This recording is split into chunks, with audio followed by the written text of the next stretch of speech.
So,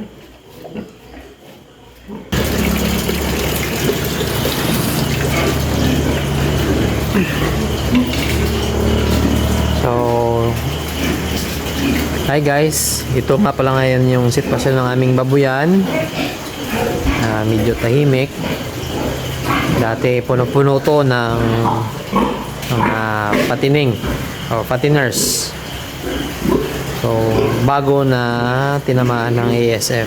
Ngayon, unti-unti na kaming bumabangon.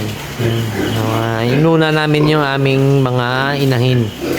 Dahil dyan sa aming mga survivor. Ayan. Ito, isa sa aming mga survivor. So, out of 17, tatlo yung natira. Yan yung isa. Tsaka andun. Makakalungkot lang. Kailangan natin ibenta. Kasi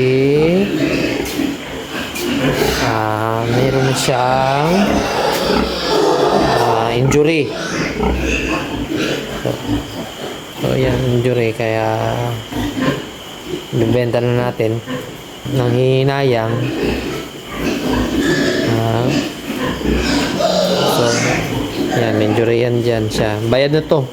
Binayaran ako na to kanina. Hindi to makatayo.